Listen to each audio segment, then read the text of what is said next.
वाणी तथा बहुमोल विचारों से हमें अनुग्रहित करें।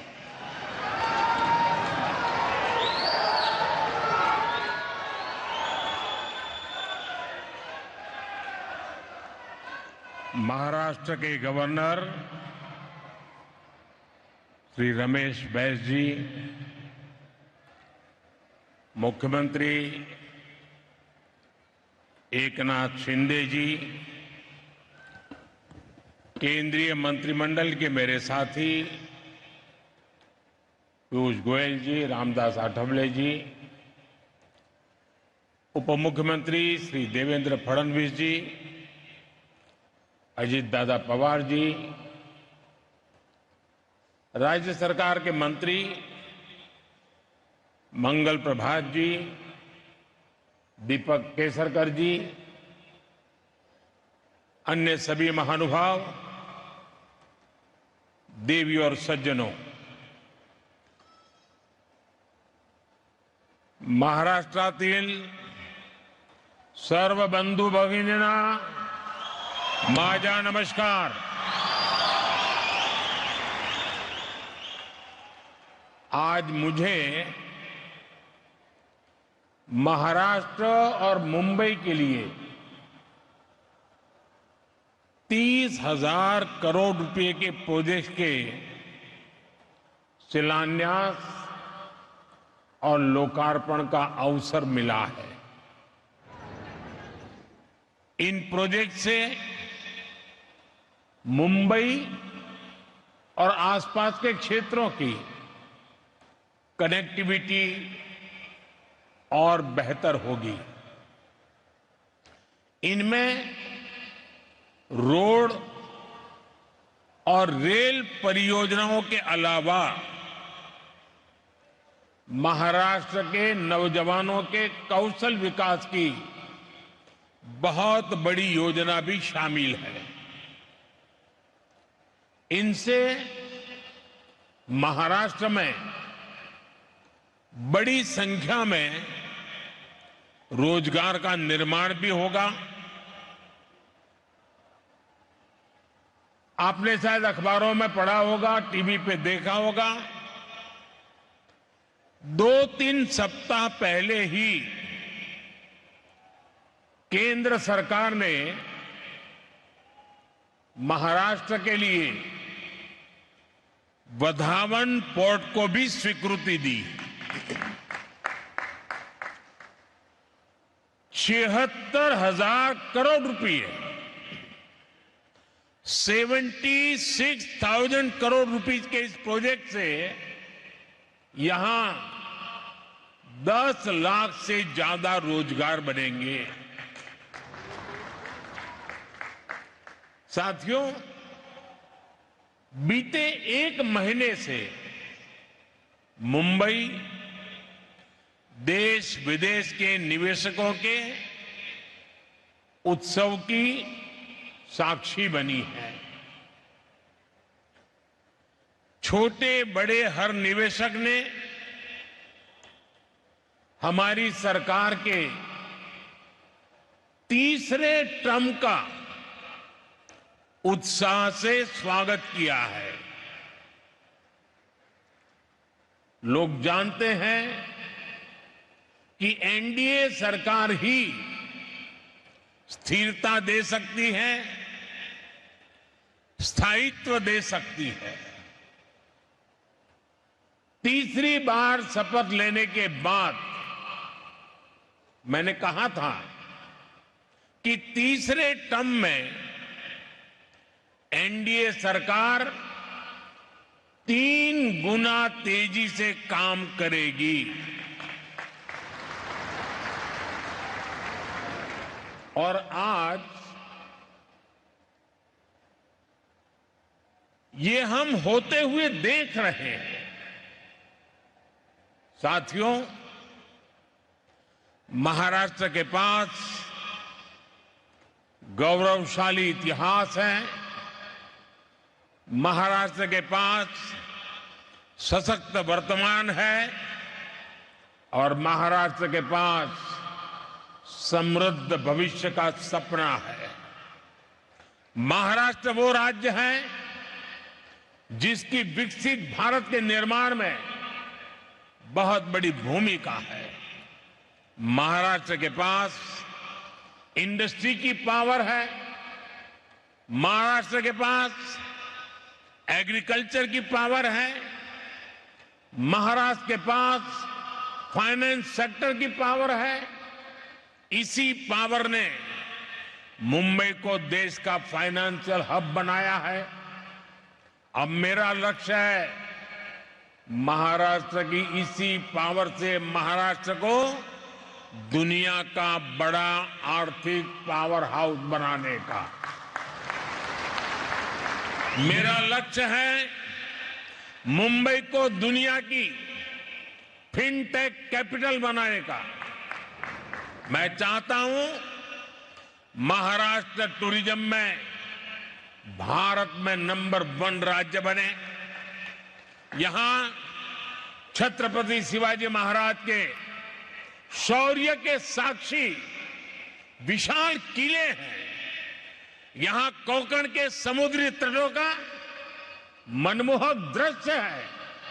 यहां सह्याद्री की पहाड़ियां पर सफर का रोमांच है।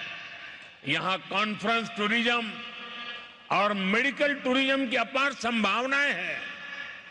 भारत में विकास की नई गाथा लिखने जा रहा है महाराष्ट्र, और हम सभी इसके सहयात्री हैं।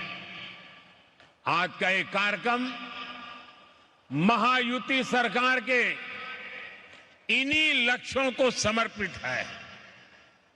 साथियों, 21वीं सदी के भारत की आकांक्षाएं, भारत के एस्पिरेशंस इस समय बहुत ऊंचे स्तर पर हैं। इस सदी के करीब करीब 25 साल बीत चुके हैं।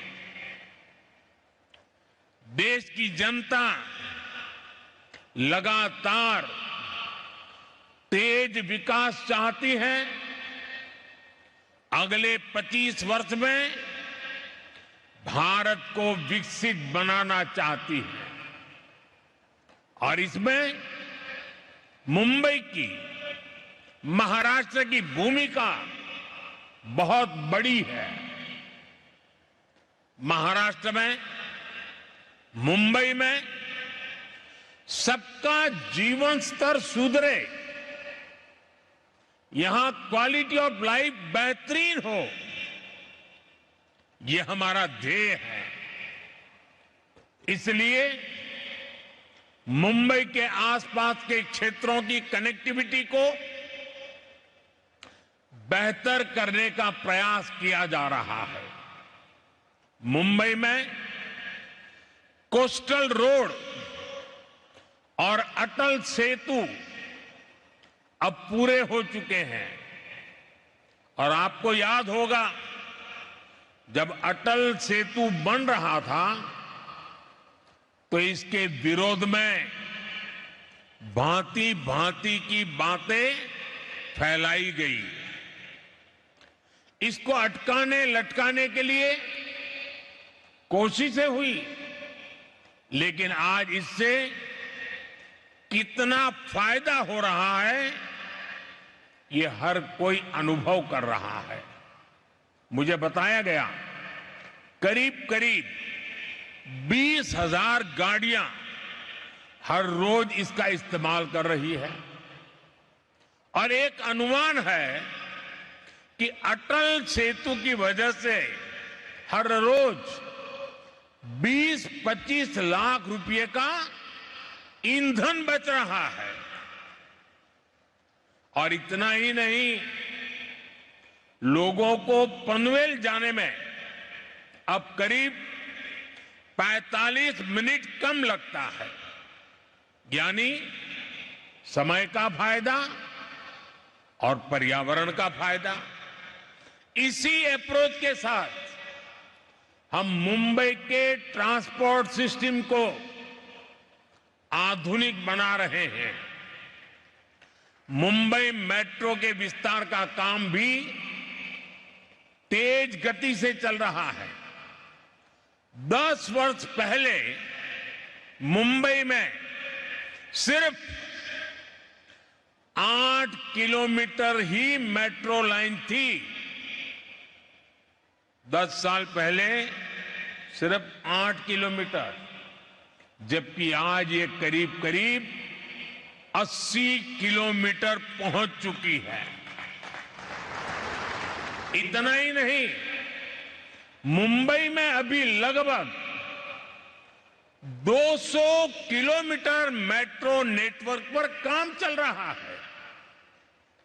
साथियों, आज भारतीय रेल का जो कायाकल्प हो रहा है, उसका मुंबई को, महाराष्ट्र को भी बहुत लाभ हो रहा है।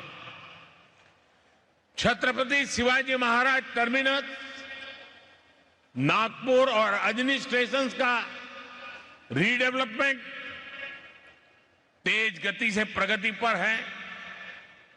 आज छत्रपति शिवाजी महाराज टर्मिनस और लोकमान्य तिलक स्टेशन पर नए प्लेटफॉर्म्स का लोकार्पण भी हुआ है। इससे 24 कोच वाली ट्रेनें, यानी लंबी ट्रेनें भी यहां से चल पाएगी। साथियों, बीते 10 साल में महाराष्ट्र में नेशनल हाईवे की लंबाई बढ़कर 3 गुना हो चुकी है। Goregaon Mulund link road project प्रगति और प्रकृति के तालमेल का शानदार उदाहरण है। आज ठाणे से बोरीवली के ट्विन टनल प्रोजेक्ट पर भी काम शुरू हो रहा है। इससे ठाणे और बोरीवली के बीच की दूरी कुछ ही मिनटों तक सिमट जाएगी। एनडीए सरकार का ये भी निरंतर प्रयास है कि हमारे तीर्थों का विकास हो, तीर्थ यात्राओं में सुविधाएं बढ़ती रहें। हम सब जानते हैं, इस समय पंढरपुर वारी में लाखों श्रद्धालु पूरे भक्ति भाव से हिस्सा ले रहे हैं। पुणे से पंढरपुर की यात्रा सुगम हो, श्रद्धालुओं को सुविधाएं मिले, इसकी चिंता एनडीए सरकार ने की है। संत ज्ञानेश्वर पालकी मार्ग करीब 200 किलोमीटर पूरा हो चुका है। संत तुकाराम पालकी मार्ग भी 110 किलोमीटर से ज्यादा पूरा किया जा चुका है। बहुत ही जल्द ये दोनों मार्ग भी यात्रियों की सेवा के लिए तैयार हो जाएंगे। सर्व वारकऱ्यांना मी अतिशय मनापासून शुभेच्छा देतो आणि पंढरीच्या विठ्ठलाला कोटी कोटी नमन करतो। भाइयों और बहनों, कनेक्टिविटी के ऐसे इंफ्रास्ट्रक्चर, इससे पर्यटन, खेती और उद्योग सभी को लाभ हो रहा है। इससे रोजगार के नए अवसर बन रहे हैं। जब अच्छी कनेक्टिविटी होती है तो उससे महिलाओं को सुविधा, सुरक्षा और सम्मान भी मिलता है। यानी एनडीए सरकार के ये काम गरीब, किसान, नारी शक्ति और युवा शक्ति को सशक्त कर रहे हैं। महाराष्ट्र की महायुति की सरकार भी इसी प्रतिबद्धता के साथ काम कर रही है। मुझे खुशी है कि महाराष्ट्र सरकार ने हर साल 10 लाख नौजवानों को स्किल ट्रेनिंग देने का संकल्प लिया है। मुख्यमंत्री युवा कार्य प्रशिक्षण योजना के तहत ट्रेनिंग के दौरान स्कॉलरशिप भी दी जा रही है। साथियों, भारत में बहुत बड़ी संख्या में स्किल डेवलपमेंट और रोजगार, ये हमारी जरूरत है। हमारी सरकार निरंतर इस दिशा में काम कर रही है।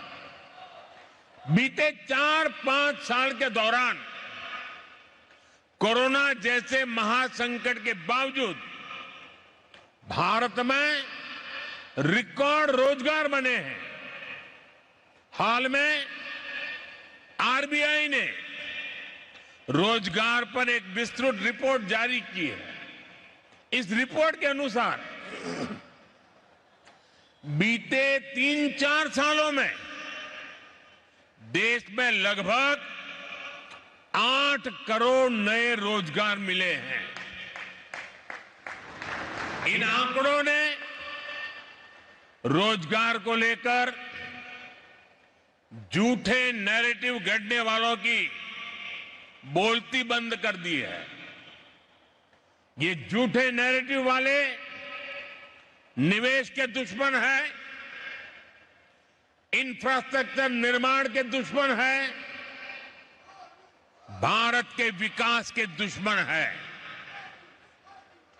इनकी हर नीति युवाओं से विश्वासघात और रोजगार को रोकने वाली है और अब इनकी पोल खुल रही है। भारत की समझदार जनता इनके हर झूठ, हर प्रपंच को नकार रही है।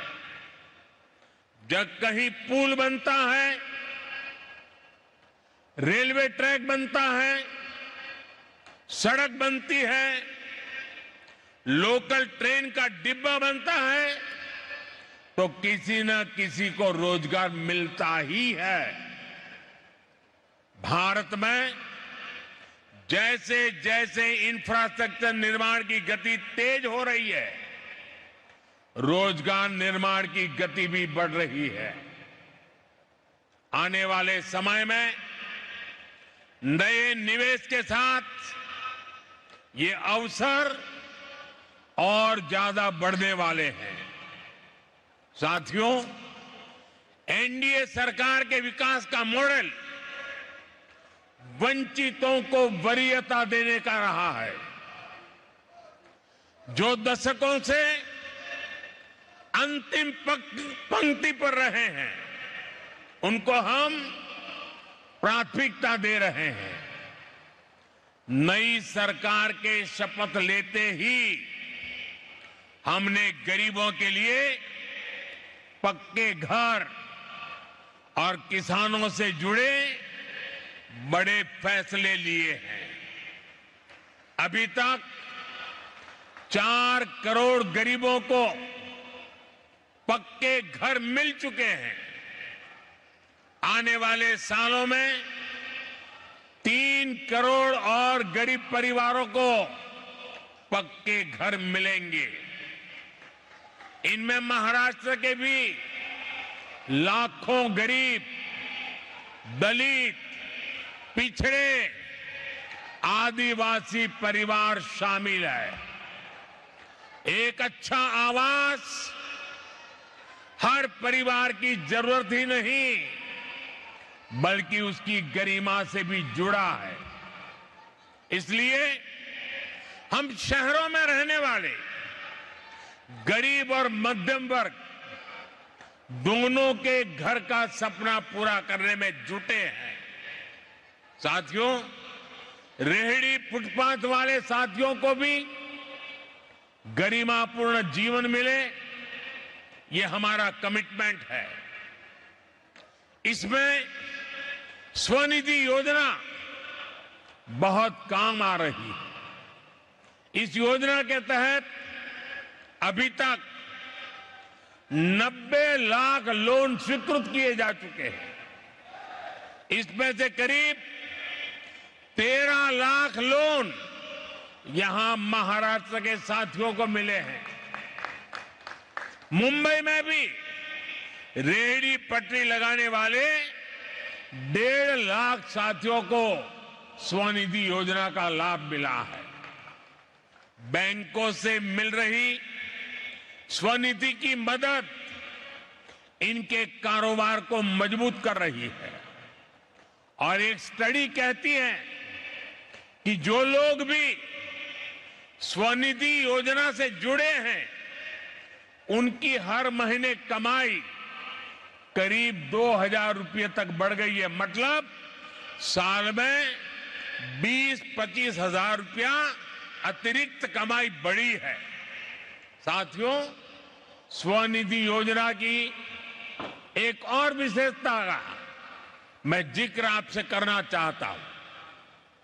इस योजना के तहत लोन लेने वाले मेरे रेहड़ी पटरी ठेले वाले भाई बहन जो लोन ले रहे हैं वो ईमानदारी से पूरा का पूरा लोन लौटा भी रहे हैं।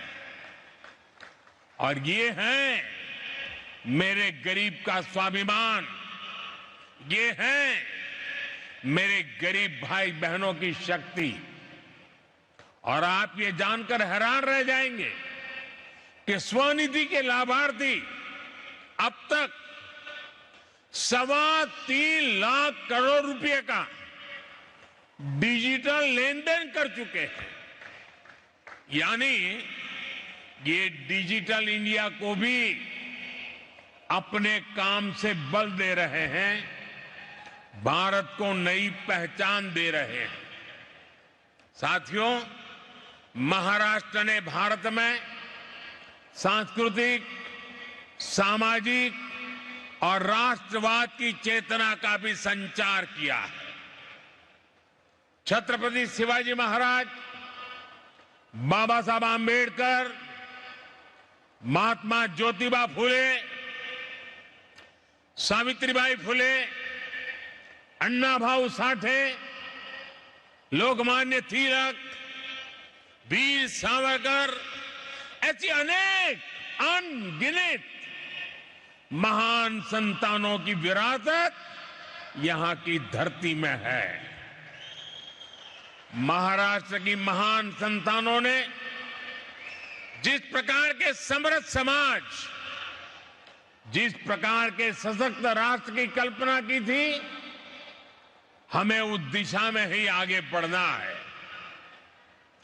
हमें याद रखना है कि सद्भाव और सौहार्द में ही समृद्धि का रास्ता निहित है। इसी भावना के साथ एक बार फिर इन विकास कार्यों के लिए आप सबको बहुत बहुत बधाई, बहुत बहुत धन्यवाद। भारत माता की